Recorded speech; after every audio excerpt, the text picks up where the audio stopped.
Hey everybody, welcome back to the channel. My name is Seppi, happy to have you here.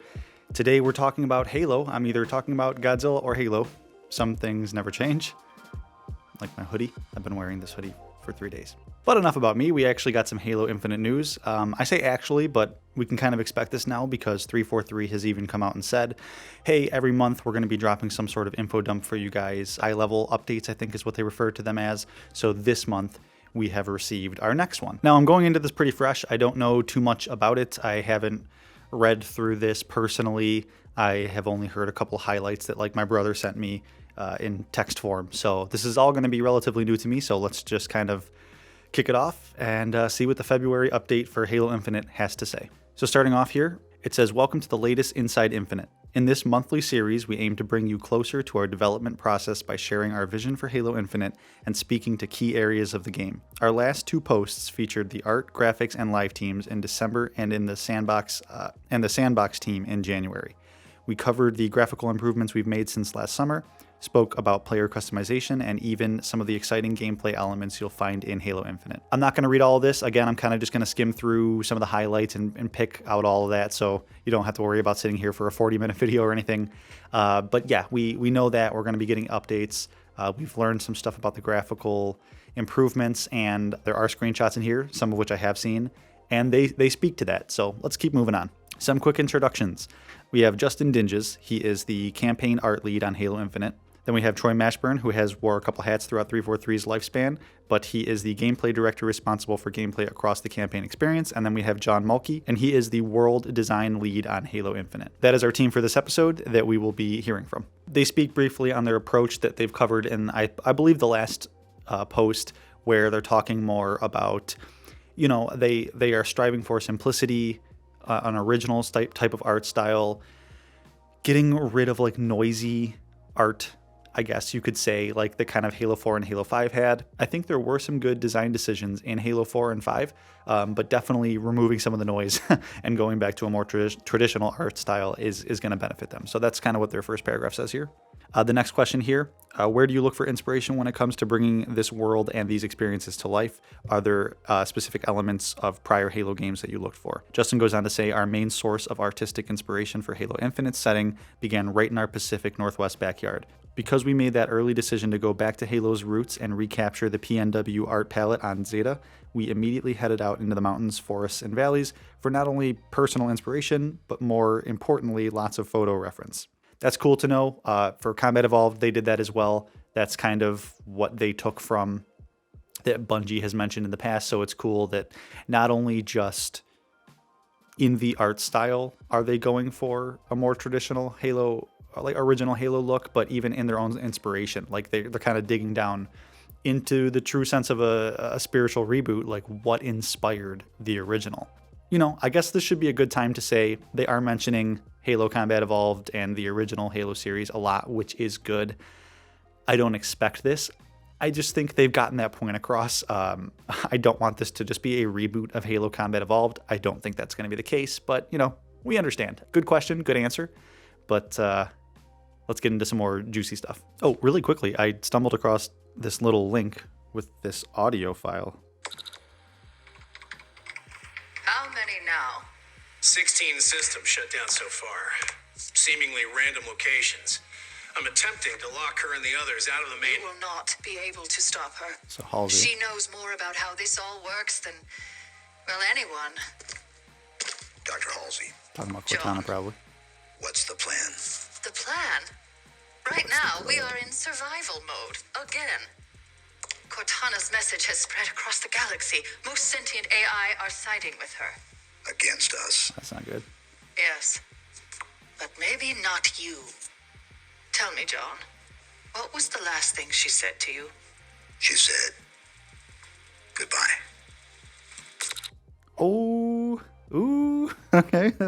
Some emotional stuff there. That is something I was hoping they were going to go for. I was hoping they were going to continue on with the Cortana story. Obviously, I figured they were going to, but it kind of seemed like that was almost being pushed aside for other elements of the game. But it's nice to know that emotional through line is still going to be continuing in the story. So that's kind of a cool little Easter egg they put in here. And then for some more juicy details, what's your personal favorite aspect of this world and or the experiences therein? Now they're going to be talking a little bit about actual gameplay elements. Justin says, one of my favorite features in the game is our time of day lighting system. Awesome. That is active while you are playing the game. This has been one of, if not the largest graphical feature implemented into our engine over the past few years. It allows us to create artistic scenes and settings that have vastly different visual tones and moods depending on which time during the cycle you encounter something.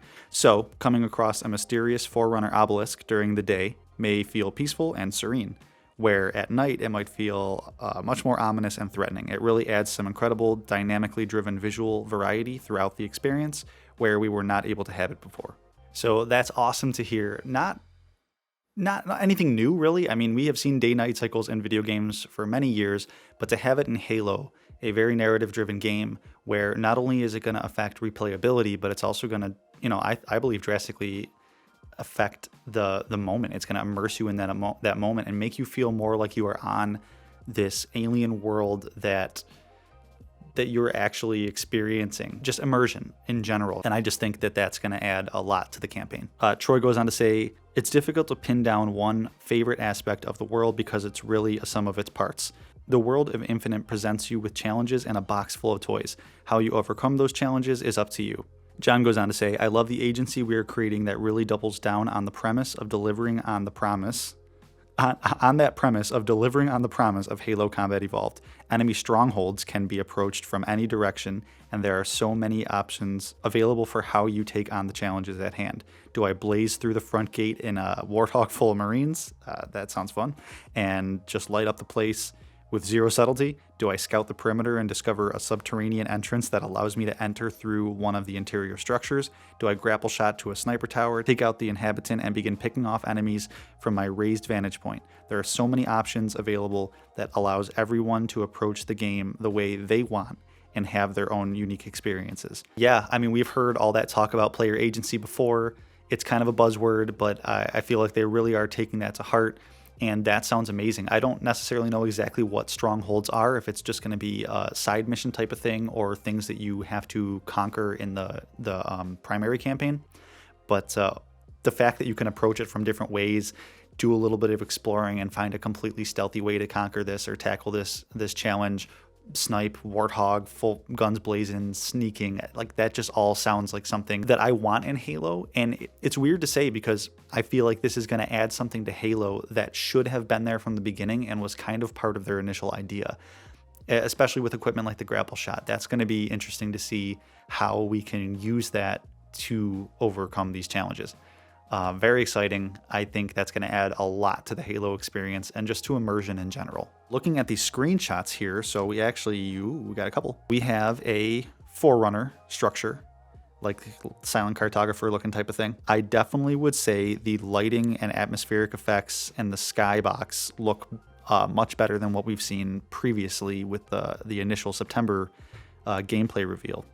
And man, if you zoom in on some of these photos, you can see some really interesting times of day. Like they have everything from, like I said, noon to the middle of the night, everything in between, and each one looks really good. Even the times of day where you would think, a mountain's blocking out the sunlight or something, and it's not catching a lot of light and it's kind of hidden in shadow. There's still a lot of atmospheric effects that I think look really good.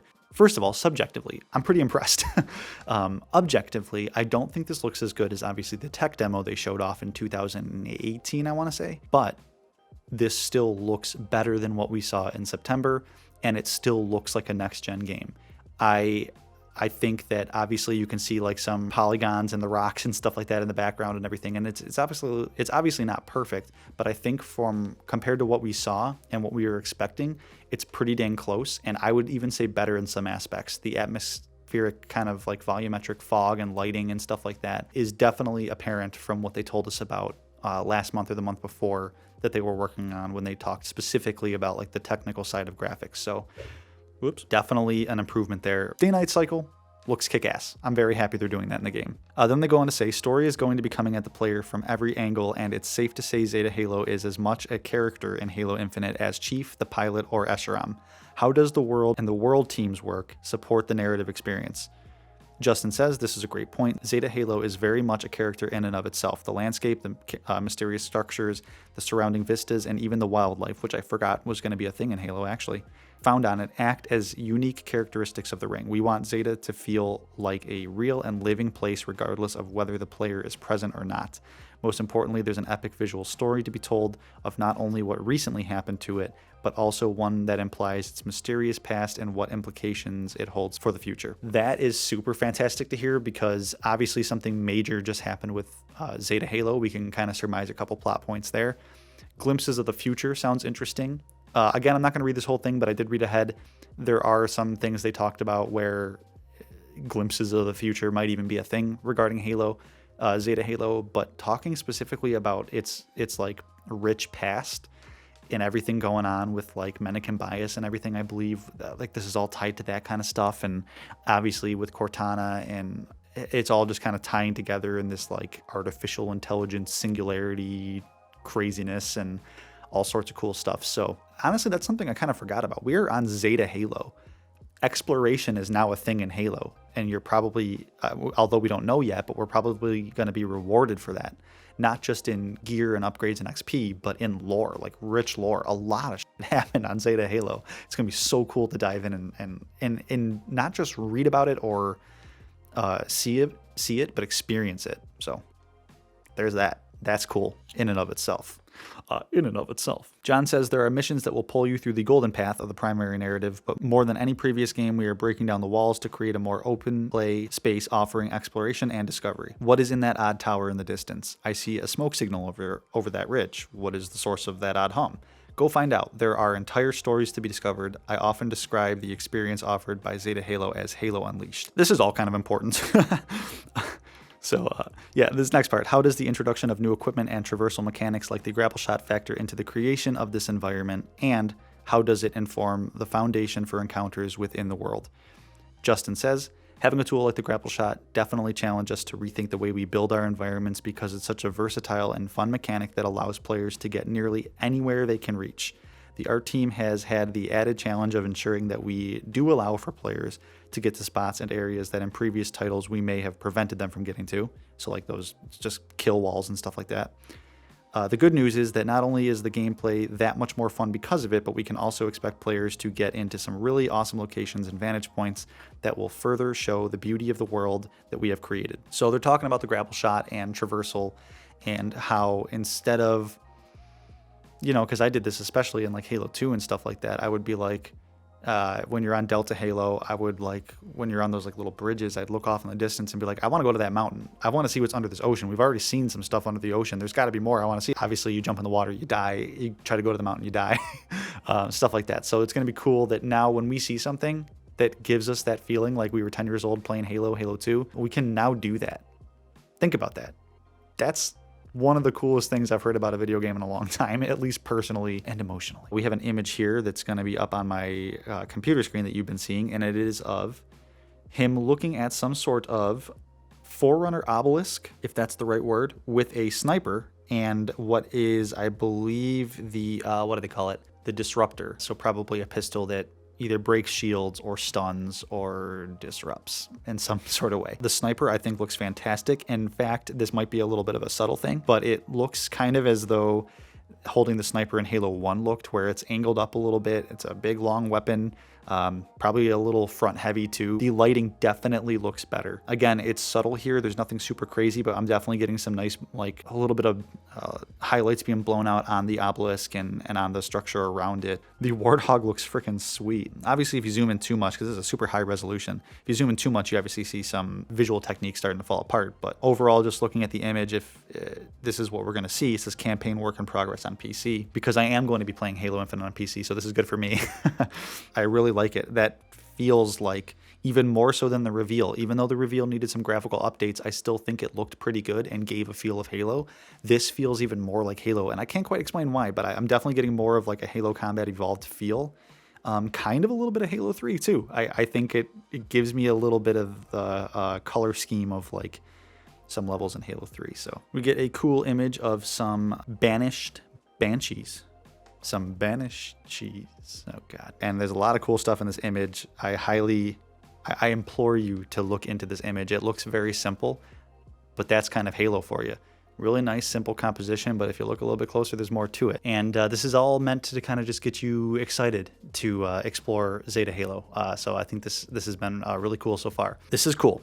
What impact does co-op have on the gameplay experience across Zeta Halo? Campaign is about telling the next great chapter of the Master Chief story, and the co-op experience is about playing this story together with your friends. The solo gameplay experience is designed to provide players with options on how they want to tackle situations.